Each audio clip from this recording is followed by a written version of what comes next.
This morning, we're going to start with the NBA because the once mighty Warriors are looking just for their first win of the season. Taking on the Pelicans last night, and Steph Curry said enough is enough. He went off for a team-high 26 points and 11 assists.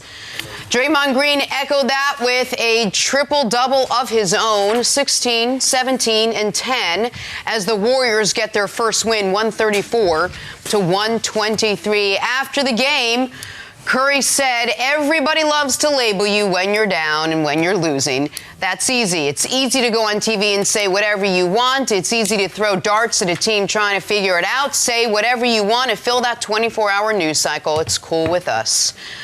All right, Nick, Rich coming from a team that went to the finals last year. But what does this season mean for Steph Curry? Well, last night's game, Draymond was great, by the way. I want to give him credit. It was his first really good game of the year, and a game, obviously, the Warriors wanted to win. You can't, you draw up to 0-3 and lose to the Pelicans. But we're talking about this game not because the Warriors beat the Pelicans, but because of that exact question, because of this conversation surrounding Steph before the game and what Steph said after the game.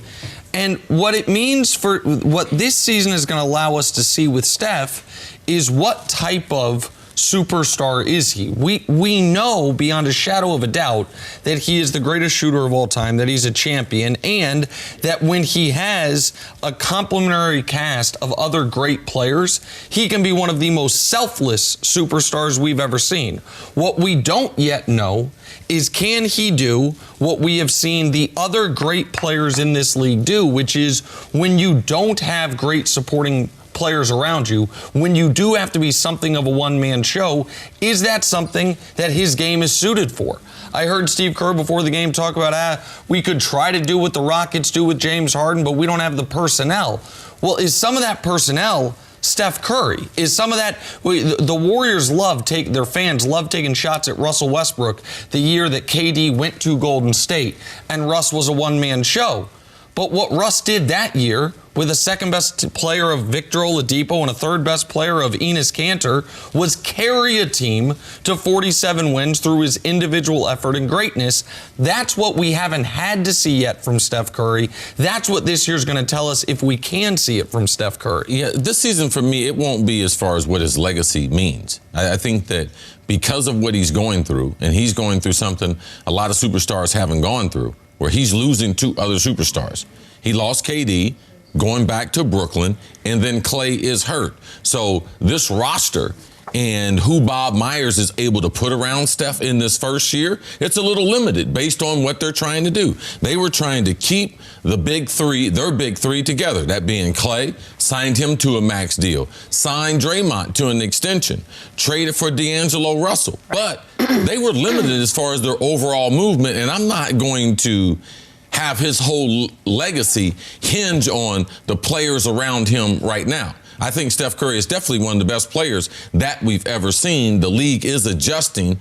I know that he'll still be one of the best players in the league. He's very unselfish.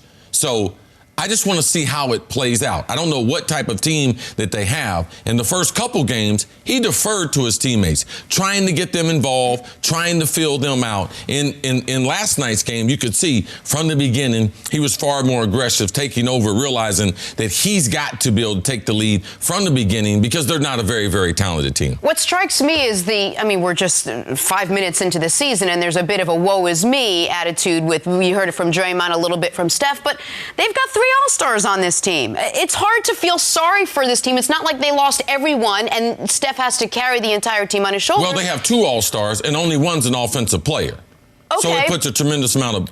Well, D'Angelo Russell is an all-star. Draymond's Well, I mean, he made the all-star team. He's not a perennial all-star. Okay, in the most recent season, he made the all-star team, and he was brought there for his offense, so they had something in the interim before. Yes, absolutely. Back. Yeah, he's a one-dimensional player. They have one other player. I wouldn't call him a star player. He's a max guy. He's a max guy, not a superstar player. Yes. There's different tiers, and I think people know where D'Angelo fits. But to your point, Jenna, the reason the woe is me stuff was irritating is you got to feel like the Orlando Magic fans are like, oh, really?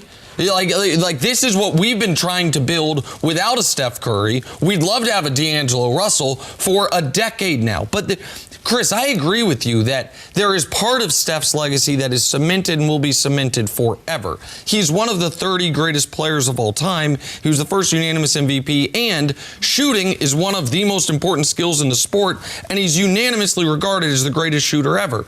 But can he do what we've seen Harden that same year that Durant went to Golden State? That's if you're comparing these guys. Like if you start this season, you're saying, hey, I'm trying to compare these guys right now in history. No, I'm not trying to compare them right now in history because Harden has his own path. Harden hadn't won anything. So trying to compare him and Steph, like that's not the comparison we could make. We should take Steph with someone who's away from the game. Someone like Isaiah Thomas or something compared to someone who's currently playing. So Dwayne Wade then. Dwayne Wade, the year before they got LeBron and Chris Bosh, when his second best teammate was Michael Beasley and his third best teammate was Udonis Haslem, they won 47 games off the strength of Dwayne Wade's brilliance. Like we have seen, Kobe, after they lost Shaq, that first year they missed the playoffs. The next 2 years they got there when the teammates around him before they got Powell were not good, and he averaged 33 a game those 2 years put together. And I'll throw out the big men because big men, it's a different thing. We've seen perimeter guys be put in the position Steph is in. It's why I said going into the year I think they're going to make the playoffs, and that I think that if Klay comes back at the end of the year, they could be a dangerous playoff team because I believe Steph can do it. But we are now, there's an unknown factor. Like, we'll never know how Harden would have looked if he were on the Warriors in place of Steph Curry, if he had that shooting and that system and that around him. We're now getting an idea of what Steph will look like when he doesn't have that around him. And as far as when you're trying to climb up the all-time ranks as far as the greatest players of his generation, that stuff matters. But shouldn't he be able to do it? Knowing what you know about Steph Curry, shouldn't he be able to carry a team with what he has, where he is, the talent that he has? He should be able to, all right? But is he going to do it? And if he doesn't do it, to me, it's not going to mark him down in history. Steph is the greatest shooter we've ever seen. He's also one of the greatest guys we've ever seen off the ball. So if there was a comparison, could Harden do that in Golden State? No, he couldn't. Because what Golden State has been about has been ball movement. Is Harden one of the hardest guards in the league? Yes. Is he a better shooter than Steph? No. He's not a better shooter, and he wouldn't be a better asset to Klay or to Draymond. So they're different types of player. Steph is a tremendous, tremendous basketball player, and of all the superstars, he's one of the most selfish. Does it transfer, which selfless. Selfless. One of the, does it transfer over to them winning 43 games compared to Harden or Russ winning? So that to me don't matter that much as far as the history of basketball goes. You mentioned that he can't hurt himself. I believe you can't go backwards legacy-wise. I agree with that. I think that the idea that Steph, if he would have just retired after last season, could somehow be worse off playing this year than not, I reject that on its face. I don't think he can go backwards legacy-wise. But he can answer. There are some unanswerable questions. Chris said we know. I don't know if you said we know, but Harden couldn't do what Steph did in Golden State. I don't think he could have either, but we don't know because he doesn't have the skill set. But did he develop this type of game? It's a hypothetical. Did he develop this type of game out of necessity or because it's the only thing he can do? The point I'm making is with Steph, it now removes it from the unknowns. We now get to see it and see what he can do with a more typical NBA roster surrounding him.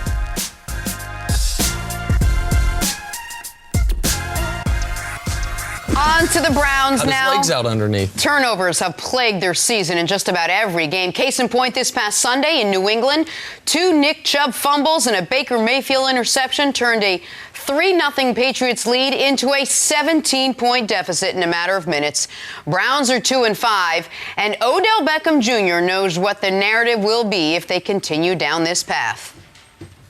If we don't correct these mistakes, we're going to be the if team or coulda, woulda. All those things. So it has to get corrected, and enough is enough. It's just time. There's no more time to lose any games or keep saying we could have. It's done. All right, CC, you think the Browns can salvage their season at this point? No, I don't think so. I think the schedule is set up for them to be able to make a run. But when you look at the AFC and the way it's stacked up, I mean, basically, what are they competing for? One wild card spot? Well, then their game this weekend against Buffalo is their Super Bowl. Because Buffalo, off to a 5-2 start. If they are going to get Buffalo a week from now. Okay. Denver this week, Buffalo a week from now. I'm getting them through Denver. Okay. With that Buffalo Denver game with their Brandon Allen. Yeah, Flacco out. Yeah. Okay, so that should be a win for them. But that Buffalo game, and Nick, if they're going to get in the playoffs, it's going to be by a wild card. So that right there would get them to 4-5. Like, they can't afford another loss until they get to at least one game above 500. So to me, do I think they can win 4 or 5 in a row? No. And the reason why is because when you put together a roster like this, and it's a lot like the team in Philadelphia a number of years ago, and Vince Young said, oh, it's the dream team. Well, let me tell you what, when you think about it, when you put together a team like that, you have to put together a bunch of misfits. And that's guys who haven't achieved what they wanted to other places, and they're all in one place. And it's hard not for when you are a misfit not to be selfish. I understand this. When I went to Minnesota, they had 9 Pro Bowlers at the time. After the Herschel Walker trade, they were good enough to get to 11-5, 10-6. But because we had so many misfits, and then me coming from Philadelphia, another misfit, it became hard for us to generate team chemistry, and everyone else's goal was just as important as yours. So to me, when you put together a team like this, that's why last year, Jenna, you questioned the Rams. Will they be able to handle all the personalities? But because Wade Phillips is a special coach, and most of those personalities were on the defense, I would feel better if the personalities were on the defense with the defensive coordinator compared to Freddie Kitchen having to manage most of the misfits which are on the offensive side of the ball. You can go down. You can go down from Chubb. You can go down to Callaway. Landry led the NFL in receiving one time in Miami, didn't win a bunch of games. OBJ has not won a playoff game. So Kareem Hunt's coming back next week. Baker Mayfield, he's been to a couple schools. So a bunch of misfits for Freddie Kitchens to be dealing with that in his first year. To me, I believe it's too much. But when you try to corral talent, you realize that I'm corralling a lot of selfishness in doing that. But just quickly, with the Rams, we knew that Sean McVay was a young coach, but Wade Phillips was there, and he was far more of a veteran coach on defense to be able to be that sort of voice in the locker room. The Browns don't really have that. It's sort of a young team, young players, young coach, and it almost has this feel like they're all sort of going through it together. Well, to me, I think all those are good points, but I also think for the Browns, sometimes we make it too complicated. They turn the ball over an outrageous amount. They have a ridiculous amount of penalties, and they're a terrible red zone team. Now, that can be put on the players, the coaching staff, all of the above. Well, penalties a lot of times, because I know they're not coaching that in Cleveland. A lot of penalties come from selfishness and trying to protect doing your assignment. But you're going to set the team back. So to me, everyone can't afford penalties. So to me, a lot of penalties are very, very selfish. And so it can all be part and parcel of the same thing. Well, I think Odell's right, though. That the Browns, if the season had not already reached a breaking point, it is right now, because we said when the schedule came out, if they can get through the New England game and have 3 wins, they're going to be okay. If they can have 4 wins after 7 games, they're going to be in great shape, because we knew, before we even knew Pittsburgh was going to be a bad team, we knew that Denver, Buffalo, Pittsburgh, Miami, Pittsburgh again, Cincinnati, Arizona, Baltimore, which is a tough game, but the one good team they've beaten, and then Cincinnati to finish the season. It all lightens up at the end. So my question would be this. They play Baltimore in Week 16. You said the path would be the second wild card, or if Baltimore falls off, to get back in the division. Can you win 6 of 7 games going into the Baltimore game? Have the Browns given us any evidence they can play 2 months of quality football? No. They haven't. That's the problem. They can't put together 2 quarters. I was just going to say, there was a quarter in Seattle. There was 1 quarter against the Ravens. You could pick and choose quarters, but not even consecutive quarters. So what they are going to have to do is undergo mid-season a transformation. It's not impossible. We saw Dallas do it last year, but they had a reason for it. An injection of Amari Cooper, and the team got healthier. And say what you will about Jason Garrett at least knows what he's doing as a head coach. I don't know if that's the case in Cleveland. To me, the middle tier of the AFC is very soft, so I don't want to cross them off as a relevant team. But what they have to do is, over the next 7 weeks, they've got one loss to play with. Can they do that? Can they, in games where they won't be a heavy underdog if they're an underdog at all, most of these games will either be favorites or slight underdogs, can they play to what Vegas will say, what the odds makers will say is the standard? They haven't been able to up to this point. So what makes you think they can? Because of their opposition? Well, because I am They're suddenly not going to turn the ball over? Baker's suddenly not going to press? Well, I don't know that I've said at any point in this, I think they can. Oh, okay. What I'm saying is the path is still there. Like the path of, if we thought at 3-4 they would be fine, at 2-5 all hope is not lost, but they got to reel off 3 straight wins. They have to beat this Brandon Allen kid who's never taken an NFL snap. Then they have to beat Josh Allen. Then on a Thursday night they have to take care of a home game against Pittsburgh they got to do all that just to get to 500. But that, to me, those are all 3 winnable football games for this Browns team. And then, Jenna, even if they do that, they got to learn how to handle success. Yes. They're not handling failure where. Remember, it's all the media's fault. It's all the media. You guys come up with this. The refs are against them. So I haven't seen anything that would say they're going to be able to survive this. I don't think Freddie Kitchens is going to survive his first year there, because when you have that type of offensive talent and you are an offensive coach and it's your first assignment, given the blunders and the lack of continuity, if you're looking at one problem, right now it would be Freddie Kitchens. Now, I know the offensive line is a problem. Will they be able to pull off the trade for Trent Rims before today at 4 o'clock on the trade deadline? That would help them out. Nick, you talked about teams making a transformation. They did that last year when they named Freddie Kitchens the offensive coordinator. But to me, if they do that, you're going to have a bunch of guys, selfish wide receivers, complaining. Jarvis Landry's going to be complaining, and OBJ's going to be complaining, because they don't have the personnel to drop back and throw it 40 times. They cannot protect Baker Mayfield, and he's not to the point where he's going to take care of the ball. So if they were going to give a facelift to the team, they need to become a running team. Give Chubb the workload. I give him 30 carries this week. And then next week, you got Kareem Hunt. They got a better running back. Kareem Hunt is a better running back than Chubb. And then I become a two-headed monster, and I don't care about them little diva wide receivers complaining, because I cannot support them by dropping the quarterback and waiting for them to get open down the field. So let's see if the next 2 weeks, what is the run-pass ratio, because that is the only way they're going to be able to salvage their season, change their identity, and become a running team compared to a pass-happy team. You're a diva little wide receiver. Yeah, but I'm grown now. The Rams now. They enter their bye on a 2-game win streak. Of course, those wins did come against the Falcons and the Bengals, who have a combined record of 1-15. Oof. But that doesn't bother Rams All-Pro safety Eric Weddle, who said, quote, "We're going to be hitting our stride in the second half." Chris, can the Rams return to their 2018 form? How does Weddle know that? I know Weddle, a veteran and everything. How he know what the team going to do? He been there 10 years, 3 years? Seasoned veteran. Didn't he just get there? Pretty recently. Yeah, right. He was in Baltimore last year, right? Yeah. So he wasn't with the team.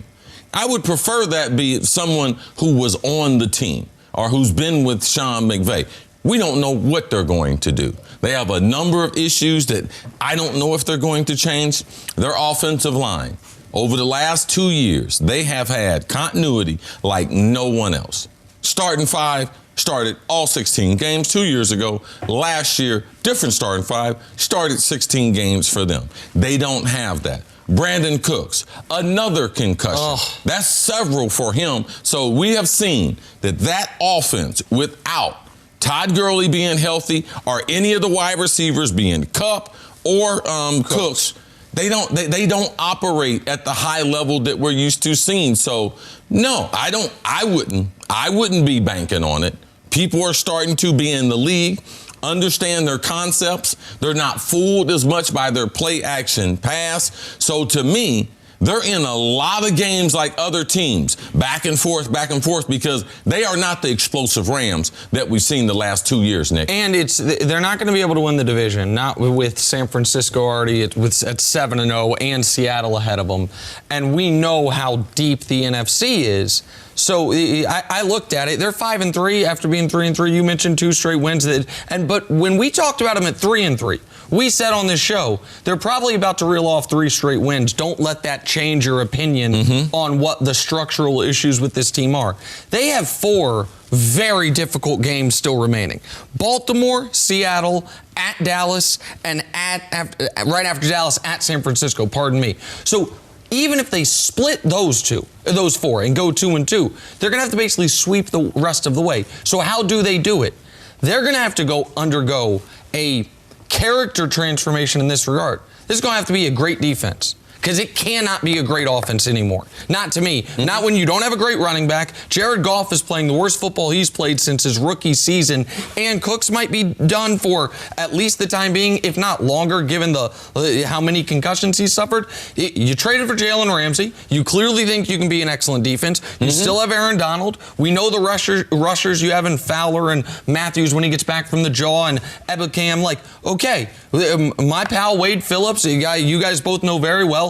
This team is, if they are going to sneak into the playoffs, because I think their 10 wins won't get you in the NFC. You're going to have to get to 11-5. If you're going to sneak into the playoffs at 11-5, it's going to be because this defense comes in there red hot. That's their path. It's not that all of a sudden Sean McVay draws something fancy so you have Cooper Kupp as another 200-yard game, because you don't have the Bengals on your schedule again. The irony being that's exactly who we thought Sean McVay was last year, or some of us did. Don't worry, he can drop a plan for anything, and now Oh, I think Sean McVay's an excellent coach, but they're without those pieces at this point. Okay, but an excellent coach should be able to at least coach without having all the tools on offense the same way a guy like Bill Belichick is able to do. Let's talk about the Patriots now. We should put more pressure on him. Let's see what he can do. When you have arguably the greatest quarterback of all time to go along with the best defense in the league, you should be 8-0. So why do we question if the Pats are legit? Maybe because of what some would call their cupcake schedule thus far. But their next 5 opponents are all 500 or above. So, CC, what will we learn about the Patriots in the next 6 weeks? I'm sure Nick could rattle off who they have. Oh, yeah. Baltimore, Philly, Dallas, Houston, Kansas City is their next 5 games. I think that what we're going to learn is it's going to bring credibility to New England is the best team in the league. Starting the season, we didn't know with Gronk and some other things what this team would be like, but we thought that they were going to be one of the 4 best teams regardless of what they were going to do. The defense, we thought was going to be a very good defense. We thought the secondary was going to be the best secondary in the NFL, but they are not going to be gifted short fields, turnovers, touchdown, where the offense can play mediocre. Their offense is going to have to come out of its shell in this schedule because there are competent coaches, competent coordinators, competent quarterbacks that they're going to be playing against. Now, I've played against the legendary 85 Bears after they were just coming out of it. All right, 85, 86. I came into the league in 87. All right, they beat us in the playoffs in 88, but we played them in the regular season. I played against Baltimore, 2000 Baltimore. I played against the New York Football Giants with Lawrence Taylor. So I played against some of the greatest defenses that we've ever seen. I don't think this is one. And the reason why is they don't have one guy within their front 7 that would draw a double team or bring fear. Now, when you put the scheme, the combination coverages, the way they come at you with a variety of blitzes, that makes this defense, yes, it could be a special defense. But I think that we're going to see over this course of the schedule, no, this is not a legendary defense. And you can run on this defense. You just have to stay in the game. Be patient. Don't turn the ball over. Play a short a game like they want to play. Make this game short. We'll run it. Get into 3rd and short. Try to convert if we won't. We'll punt. Because that offense with New England, it's not going to be able to run out of your sights. And I believe teams in this next 5-game window, they will press them. The reason I'm so excited for these next 5 games is because what Cris said is 100% true that when you talk about the greatest defenses of all time, there are specific names that come to mind, and they are some of the greatest players of all time. You said 2000 Baltimore. Well, Ray Lewis and friends. 02 Bucks, Warren Sapp, Derrick Brooks and friends. Pick the Giants team you want. Lawrence Taylor, by the way, with Bill Belichick involved there. The 85 Bears, Mike Singletary, and a bunch of guys. Isn't that what makes a defense so great, to be able to be that good without having a guy who requires a double team? Well, but that's what's so confusing about this Patriots defense, because personnel-wise, they absolutely don't match up to any of those teams. Production-wise, they are, through 8 games, the most effective defense the league has seen since the merger. The defense is allowing less than 7 points per game. We are halfway through the year. None of those defenses were able to do that through this portion of the season. How much of that is the fact that the best quarterback they have faced was Ben Roethlisberger in week 1, who might have already been dealing with an elbow issue. The second best quarterback they have faced is Baker Mayfield, and he has struggled all year long. And the third best quarterback, God, I don't know. I mean, it's not Luke Falk. I know that. Is it Sam Darnold? I'm not certain. But so now we get to see him not only against 5 good defenses, well, 4 good defenses in the Chiefs, but 5 really good quarterbacks, 4 of whom, or maybe you could argue all 5 of whom, add an element of what they can do with their legs. Lamar is one of the greatest running quarterbacks ever. Carson can run a bit. Dak, we know, can run. DeSean, we know, can run. Patrick Mahomes, we know, can run. Wow. So it's quite a list. This is where we all had the Patriots in the AFC Championship game. You two had them in the Super Bowl, if not winning it. We all had them as the 1 seed. Whether or not this Patriots team is going to be a team that has a gaudy regular season record but can be had in the postseason, we will get some information on over these next 6 weeks, because we'll get an idea of what they look like against the types of teams you'll play in the postseason. And Chris's concern about can the offense consistently go 75 yards, to me is a totally legitimate one, and one the offense has not had to answer. And as bad as the quarterbacks they have faced have been, the opposing defenses they have faced have been almost nearly as bad, except for that Buffalo game, which was the one time they were tested this season. So that's my question. The defense has more than done its part, regardless of what you think of the opposition. How does this offense get any better? This is the offense now, basically, moving forward. Yeah. How are they going to get better suddenly over the course of the next 5-game stretch? Develop an identity. Know what you can and what you can't do, and that's typically what they do. And right now, they can't develop an identity because they don't have the personnel. They had 2 tight ends 1 week. Now they don't have any tight ends. They bring back Ben Watson. Wide receivers. Edelman's in and out of the lineup. You know, Dorsett's been in and out of the lineup. Josh Gordon in and out of the lineup. Now they trade for Sanu. So they need a couple games where they can develop some continuity. Sony Michel, he hadn't been the same. Left tackle, rotation. They're on their second center. Right guard. Like, they have so many different combinations going on. But the one thing, as far as from a historic perspective, every defense that you mentioned, if they had faced the same teams, same quarterbacks, they would have at least those numbers. I believe them to be better. But as far as the question about New England's offense, if you talk about all the legendary defenses, all of them had the same question too. Chicago Bears, was their offense and Jim McMahon, were they going to be good enough? Trent Dilfer with the Tampa Bay, you know, are they going to be good enough there? The Ravens with that defense. Of course. So all other legendary defense, that is one thing they do have in common. I don't think they're in the same breath as those other defenses that went on to win Super Bowls. So, but we'll see the rest of the schedule. In Belichick's 20-year tenure, through 8 games, the 2 most dominant units, according to the advanced stats, were the 07 offense and this year's defense. The 07 offense made sense. You had Brady at his prime. They added Moss. They had Welker. You had all these reasons why it's like, oh, okay, we know why they're that.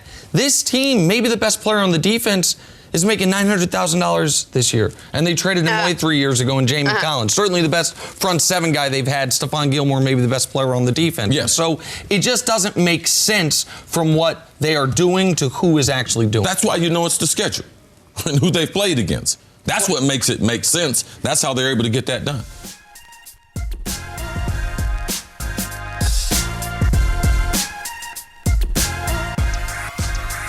The Eagles coach Coach, have been without Carson Wentz's favorite deep threat, DeSean Jackson, since week 2 this season. Good news is D-Jax will reportedly return to practice tomorrow. Bad news is that the Pro Bowl wideouts may have to deal with nagging pain for the remainder of the season. So, Coach, start with you. How important is DeSean Jackson's return for the Eagles, that deep threat? How important is that going to be for this team? Well, it's important. They run a West Coast offense, which is based off of spacing and timing. And so one of the ways to disrupt that offense is to go up and press them. And when you've got a guy like DeSean Jackson, who, if they're in press coverage, can take the top off and create big plays like he does, that helps. That makes the defense think about how much do we want to get up and really press these guys and take that chance. And he had the explosive game against Washington. And it's going to be interesting with a nagging injury how effective he'll be. And every NFL player at this point is dealing with some sort of injury, so he's not alone from that perspective. But will he be as explosive as he was at the start of the season? Now, all that being said, it's great that he's coming back, but there's a lot of issues that this Philadelphia team has to deal with outside of just one explosive player. That's not the only answer here that they have to find. Yeah, the thing about when you're in situations like this and reporters come and ask you questions, is DeSean going to help the offense? Yeah, he's going to help the offense, but as long as we keep the conversation on him, then we don't have to address our offensive line, our lack of physicality, why we only ran the ball on the Thursday night game and last week's game, Buffalo, effectively. The offensive line hadn't been good. Receivers dropping passes earlier in the season. So a lot of times when we keep talking about one player like this, it makes excuses or it covers up for they got a lot of things going wrong. Coach is right. They are a West Coast offense, and it's not dependent upon a deep threat, but when you have someone like him in the lineup, if you decide to, because you only have a few choices, am I going to bump and run DeSean? And if I do that, you can see Carson Wentz in the games that he decided to go to him deep. He didn't look to him. He knew there was bump and run. He looked to the safety and looked him off, knowing he was going to go outside to him later on. And if you have someone in press, they can have run support to that side. So they either have to pull a safety down in the hole, they let you know what they're doing. So when you have good players, they get indicators to the defense that help us as an offense be more effective. And also, if I just have his speed, he can clear out zones, and I can run people into those zones. That's where Zach Ertz to the strong side, Nelson Aguilar comes in motion, and he's on the strong side. That's when their passing game is the most effective. But I know that offensive line has been big problems. Don't think DeSean just coming back is going to cure all their issues, Nick. What he adds to the offense is very similar, even though I think he's a better player when healthy, as what Torrey Smith added. And Carson Wentz in his career, if DeSean or Torrey Smith are playing, the Eagles are 12-2. All the other games he's played without DeSean or Torrey Smith, they're 15-19. Torrey Smith was there in 2017 when they started 11-3 before he got hurt and they won the Super Bowl. DeSean was obviously there just for the very first game of this season. So and it's not because if you look at the 2017 production with Torrey, it's not because Torrey had an all-pro caliber season. It's exactly what Cris said, I would imagine, which is clearing out the zones, which is what we know how much he loves going to Zach Ertz, how much more favorable coverage Zach Ertz is getting when you have a deep threat on the field. But for Philadelphia, the reason they are a difficult team to discuss right now is it is not just one thing. You talked about the lack of commitment to a running game and the offensive line. You talked about the other issues in the passing game. How about this? Aside from when they played Josh Allen and Luke Falk, the defense has given up 30 points per game. That ain't great. For a team that's supposed to have immense amount of talent, potential, especially on that defensive line, to be giving up 30 points per game in the 6 games this year where you have played not replacement level NFL quarterbacks, that does not get fixed with DeSean Jackson. Maybe that gets helped with a bigger commitment to the running game because you then have shorter time of possession for the opposing team. But this team right now is grasping at so many different things because there's so many different leaks in the boat. Like you can try to fix this one, but a new one springs up over here. Getting talented players back helps, but it is not going to be a cure-all to what ails them at the moment. You also can't be 8 games into a season and have no idea who you are. No idea if you're a running team or a passing team or if you're a defense team. Like, they really don't know who they are from week to week. We've seen all different versions of who the Eagles seem to be. Who are they at this point? Well, I've talked about that a lot, and that's what New England does so well is you go into the season with who you think you are, and then during the course of the season you realize who you need to be in order to be successful. And the Torrey Smith stat is a little bit deceptive because they had a lot of other cats on that team that helped them be as successful as they were, especially that defensive line. And we talk about the defensive line. Yeah, there was a lot of talent on that D-line. They've had significant injuries there, so that's changed as well. So now it's figuring out what kind of balance of defensive line pressure am I going to get? What type of balance of max pressure? We saw that in the Atlanta game where it helped early and then burned them later. This is part of that organization, that head coach, that team's maturity is, can we adjust mid-season to who we need to be? And then they've got to get past all this infighting. They've got to get past, Carson isn't a good enough leader. Carson is this. That stuff has to be shelved if they're going to push forward and fight against the most important thing, which is the next opponent. Do either one of you guys, the trade deadline's coming up today, do either one of you guys, we always talk about the Eagles bringing someone in. Do you think it's on the board they ship Alshon Jeffrey out?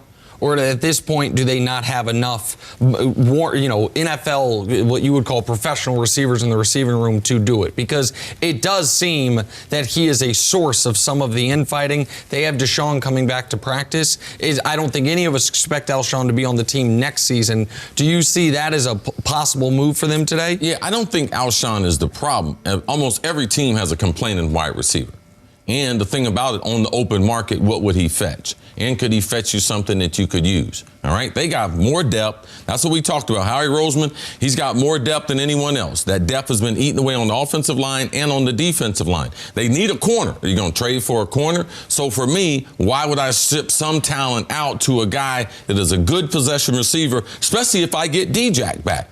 Alshon's problem is he's not a number one. He thinks he's a number one, but he's not a number one. None of their wide receivers are number one. Their number one in Philadelphia is Zach Ertz. So they need to be able to work that out, but they need to rely more on the offensive line and Jordan Howard compared to trying to please the wide receivers coach. Yeah, and to Chris's point, if you don't have a complaining wide receiver, you probably don't have a good wide receiver. Nope. But a lot of places. I'm open right now.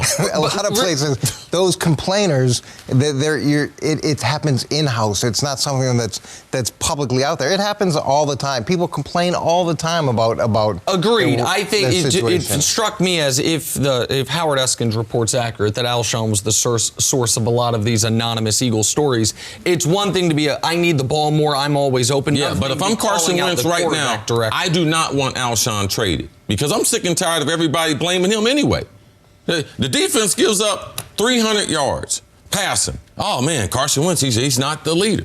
Like, they have a lead late in games. They can't keep the lead. Oh, Carson Wentz Carson Wentz is not the problem. The one person that I would listen to, he reached out to me last week, that was Chris Long. Chris Long said, after being on a variety of teams, he's the most respected voice that we have coming out of that locker room. He's not there anymore. He said Carson Wentz is not the problem. I'm willing to believe him more so, especially now that he's not there. I know Malcolm Jenkins. I've been knowing him since he was in high school. Ohio State recruited him, a Jersey kid. He's always been a serious guy.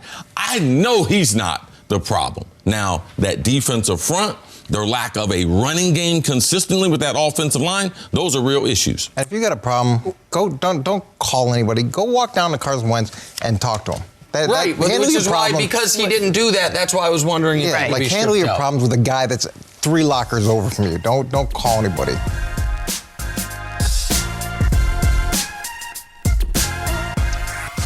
Back here with Coach Mangini, we're talking Patriots coach. Bill Belichick's 20-year run as New England's head coach has its share of ups and more ups. 6 Lombardi trophies tell me that. So many wouldn't blame the 67-year-old for looking forward to retirement, but don't tell that to the man in the cutoff hoodie. In a recent radio interview, Belichick hinted at coaching into his 70s. Coach Mangini, is Belichick proving he can win beyond Brady? Yeah, I didn't really understand this question. How is he proving that he can win beyond Brady if he has Brady right now? So is the thought process that after Brady retires, because Brady's probably not going to retire for 3 years, which put Bill at 70. But he isn't having a vintage Brady season. This is clearly a defense-dominated team. I know. I mean, they played one team with a winning record and so far, and I know we're saying he's not winning because of the offense. There's a new left tackle. There's a new center. The right tackle last game or the right guard last game was a replacement.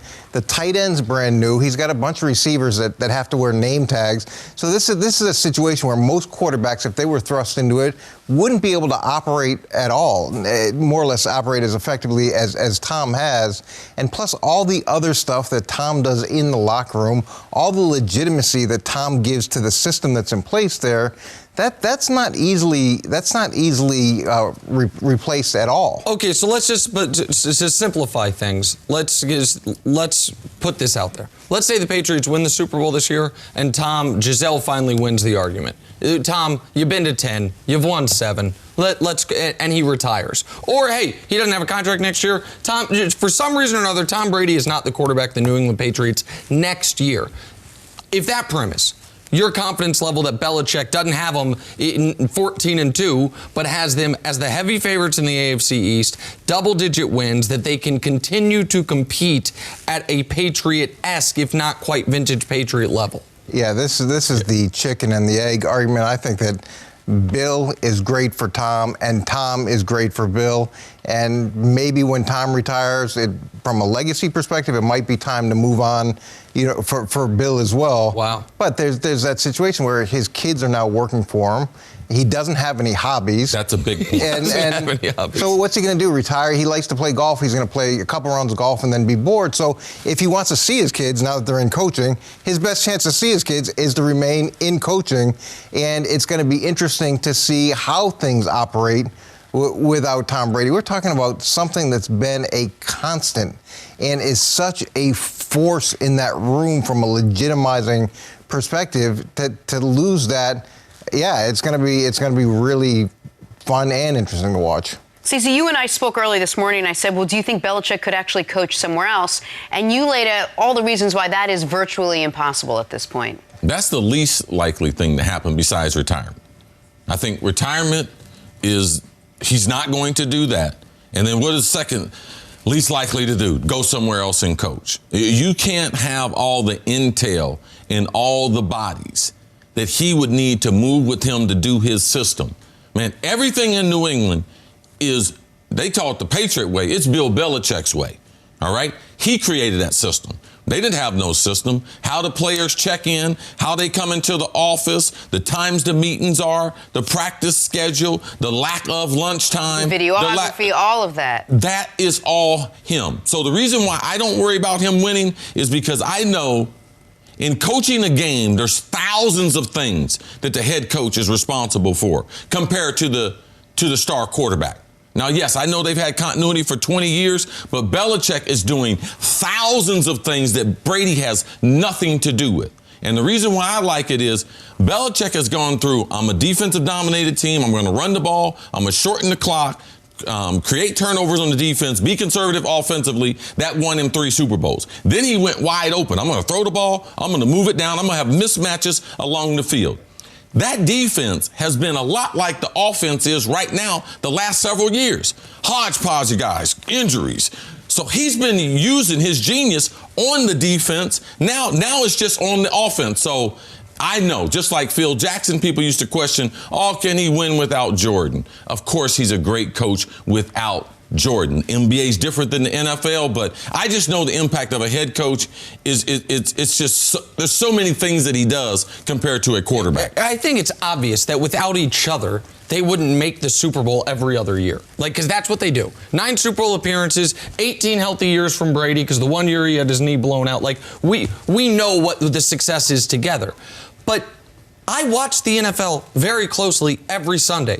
It feels to me like there's less than 10 coaches in the league that don't regularly screw something up on Sunday where it's like, man, you just had too much on your plate. You either were calling plays and because that made you forget your timeout there, or you got emotional and that made you throw your challenge flag at pass interference, even though everyone knows the league is 1 for the last 25 on those.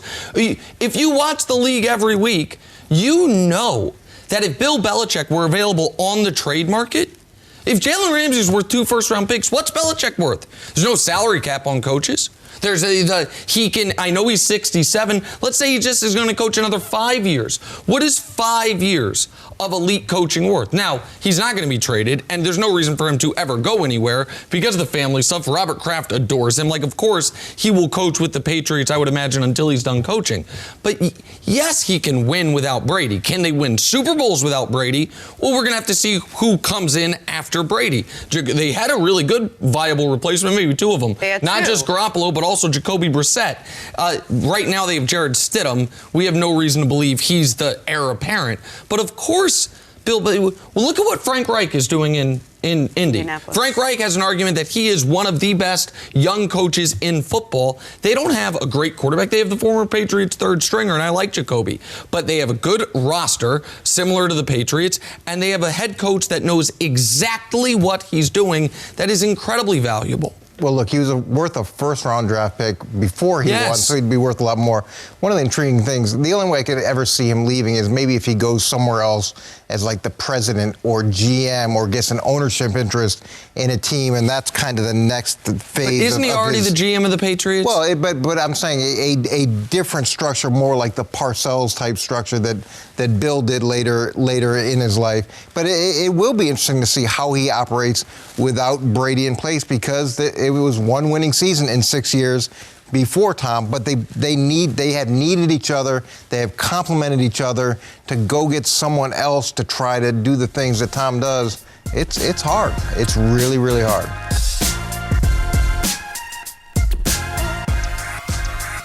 Let's talk some Rockets and Thunder. Rockets were hosting OKC. Russell Westbrook and James Harden facing their old team in OKC. They did not disappoint.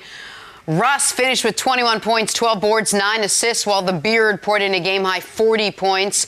Rockets get the win, 116-112. Here is Russell Westbrook on facing his old team. Inside those lines, there's no friends. Spalding, that's my friend, and my teammates, and that's it. But before the game, after the game, I'll talk to my guys. I don't talk to them right now, but it doesn't mean that I don't have friends.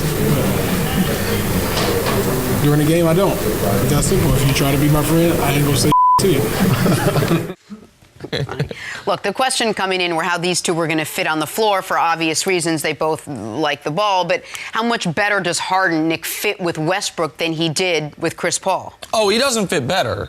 Westbrook's just a far better player, so it offsets. The fit is not perfect. I still don't think so.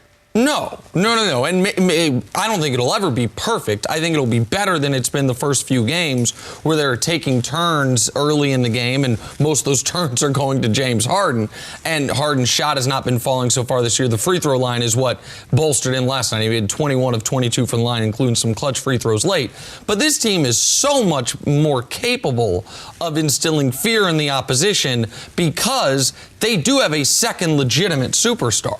But, I mean, the Duncan Robinson fit wasn't perfect. People always say Tim Duncan, the greatest power forward of all time. As soon as David Robinson left that team, he played center the rest of his career because he's a true center. These two guys, the fit's not ideal, but Russ is a top 10 player in the league, and Chris Paul last year was not a top 35 player in the league. So I don't think the fit's ideal. I think they will find a way to make it work, and they will learn each other's rhythms. And D'Antoni, it's going to be his job to stagger them the best that he can. But the Rockets are a better team just because of the influx of talent and youth, and that, which of course was not in Chris Paul's repertoire. Right. First of all, I don't know if Houston's a better team. They have a better backcourt with Harden and Westbrook because of, at this stage of his career, Russ is a better player than Chris Paul. It's not a fair comparison to Chris Paul. Of course. Now, if you take them at the same age, when Chris Paul, and you put the ball in Chris Paul's hand and you don't let James Harden be as ball dominant as he is, then we might have some type of conversation. But there is no fit for James Harden. The way they've developed this system in Houston, there is no. Look at all the elite guards that you have in the league. Unless a guard is willing to stand in the corner and wait his turn, that's the only fit for James Harden. Now, the pace that they're playing at right now, the Houston Rockets, it's a pace that we haven't seen since the ABA. And the only reason why they're playing at that pace is because Russ gets the ball and they go with it. That's why Russ fits in. But once they slow it down, Russ is not a half-court sensation. When the ball gets in the half-court, he's not a superstar. In transition, he is a superstar. Well, last night at the end of the game, I think you started to see some of the things Russ can do in the half court with a team with legitimate spacing. The most critical play of the game last night, Russ drove to the basket, drew the attention at the rim, kicked it to PJ Tucker, who hit what was essentially the game-clinching three-pointer. Russ might be at his best in the moving up and down the court in transition.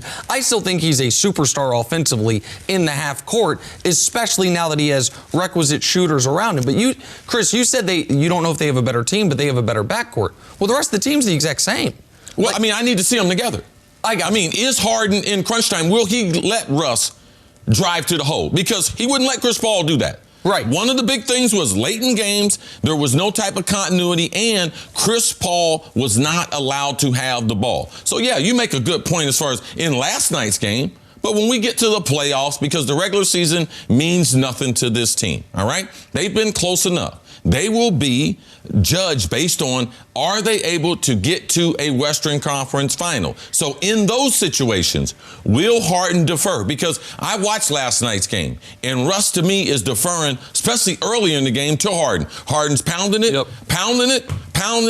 So to me, there is no fit there. What is the coaching staff going to do to develop some off-the-ball action? To me, that's up to the head coach to be able to get the best out of these two. Okay, so maybe it's not an ideal fit, but have you seen enough to know that at least it's going to eventually lead to a winning formula? It's eventually going to get them to the playoffs where they want to be? Well, listen, the Rockets have an excellent roster. They've got a top 5 player in Harden and another top 10, top 12 player in Russ.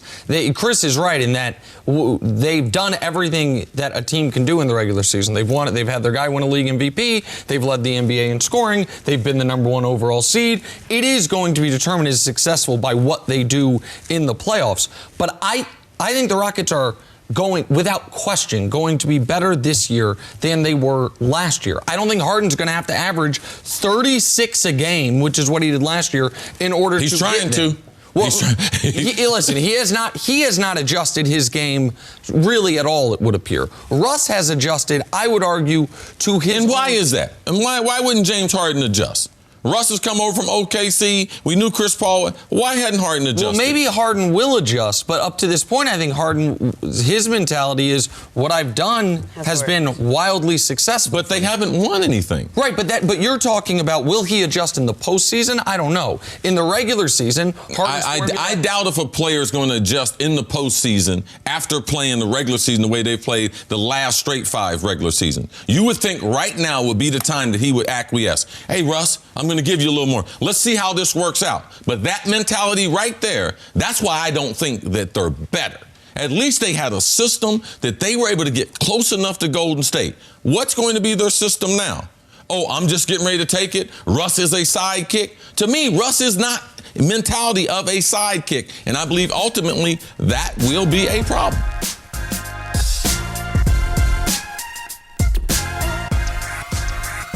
Time for drawing a blank. Don't answer. Aaron Rodgers That's what has my been friends playing, who watch the show say. lights out with the Packers on a 4-game win streak. People have taken notice, listing Rodgers ahead of Russell Wilson as the favorite to win MVP. Chris Carter, your MVP through 8 weeks has been blank. And it's because it's through 8 weeks, Jenna. Russell's been more consistent, especially those first couple weeks of the season. Aaron Rodgers is coming on strong the last 3 weeks of the season without Devontae Adams. But Russ, what he's doing with that wide receiving core, Tyler Lockett as his number 1, DK Metcalf with his tight hips as his number 2. Russ is getting it done in Seattle, Nick. It's Russell Wilson, but it's very close. There's around 50 MVP voters. If you did a vote through 8 weeks, I think it'd be 28 for Russ, 20 for Aaron Rodgers, and a couple for maybe Christian Christian McCaffrey. Russell Wilson is my answer as well, but Aaron Rodgers has made up a ton of ground over the last couple weeks. Russ quietly was very good this week as well. No one cared, though, because nobody watched that game. Yeah, Russ is having a great time, too, Jenna, with his new teammates. He's just not telling us about it after the games. No, and everything. You know, the locker room is great in Seattle. I get you. But I'm just not going to Mostly the same. Go Hawks. Also didn't wear a watch. On to the Browns now. Preseason hype had them ending their 17-year playoff drought, but halfway through the year, they are 2-5, and their outlook looks bleak. Nick, the contender most likely to fall out of playoff contention in the second half of the season, is blank. Oh, this was a tough one, and I hate to do it. Minnesota Vikings. No, it ain't tough. NFC's so tough. Hey, bro, if they not good, say it. They got to go to Kansas City, then they got to go to Dallas. With your chest. Don't they got to like go no to Seattle. Oh, man. A man who would be taking. I would be going up for the people contest. I wouldn't be trying to take no damn charge. So I apologize, Kirk Cousins, Dalvin Cook, and Chris. Why are you apologizing with your weak take? Because it's not. Oh, wow. It's weak apologizing. He's afraid of you. I'm so sorry, Mr. Pumpkin. I criticized you. It is. First of all, none of the takes are weak. Second of all, I'm trying to show respect to the team that is your alma mater in the Minnesota Vikings. Man, listen, if they stink, call it. Well, okay? they don't stink, but I don't think they're going to make Houston the playoffs. Texans might have problems, Jenna. Yes. Why? J.J. Watt is done. They got a gaping hole in their pass rush. DeSean, can they keep him upright? I don't like him getting hit as much as he got hit last week. I know Tunsil, he's out. How long will that last? So I'm worried about the Texans with the Colts being right there in that division. So Texans are a team to me could fall out of the race. I agree with that. And you used to live there. You don't see me apologizing to them. Yeah, you know but the reason why? Because we don't care. If they don't play good Minnesota, criticize they butt. On to the Rams now. They enter their bye week with a 5-3 record. Y'all ain't playing. Y'all being paid all that money to play football. Play some football. All-pro safety Eric Weddle said, quote, "We're going to be hitting our stride in the second half." See the team on the bubble, most likely to make a playoff push, is blank. I'm going to go with the team you like, Jenna, and that's the talented Philadelphia Eagles. If they can get it together, if they can protect that secondary, if they can turn the offense over to the offensive line, force their will upon people, pushing people back, which they were able to do last week in Buffalo. Jordan Howard. The reason why you went to Chicago is get him to give you an inside runner. Let's depend on that compared to the deep passing game, making excuses for D-Jack not being there. Eagles get it done second half. I'm going to go with a team in the only division in football where every team is at 500 or above. This kind of piggybacks off your take on the Texans because I think it's the Colts. I think the Colts are going to respond to their year without Andrew Luck by doing something Andrew Luck did not do last year, which is win the division. I think the Colts can get to 11 wins this year, potentially as high as the 3 seed in the AFC. The Indianapolis Colts are the team that I am buying stock in for the second half of the season. I like it. All right, the undefeated Patriots have had what some might call a cupcake schedule, but their next 5 opponents, so they're all 500 or above. Ravens, Eagles, Cowboys, Texans, and Chiefs. Cris Carter, the Patriots' first loss of the season will come against blank. I'm going Baltimore Ravens. Ooh! I do believe that because of Lamar and what he can do running the football, it breaks down their principles. They are a principle-oriented defense, typically not accounting for the quarterback. They're also coming off a bye. One of the best coaches we have is Harbaugh, not Jim at Michigan, John at Baltimore. So they also have experience of going to New England. They don't fear them, even though the game is in Baltimore. Baltimore Ravens get it done. I agree with that 1,000%. Baltimore, and by the way, only 3.5 point dogs, which I think some people said, wow, New England's not favored by more. I think Baltimore can win this game. I think Baltimore will win this game. I agree with you 100%. See, I think Baltimore gets the win. New England drops its first game when it plays for the first time all year a well-rounded quality opponent, the type of team they're going to face in the postseason. Thank you for listening to the First Things First podcast. Remember, leave us a review and tell us what you think. Subscribe to the podcast on Apple Podcasts and catch us on FS1 Monday through Friday, 6:30 a.m. Eastern. For Cris Carter and Nick Wright, I'm Jenna Wolfe. So long, everybody.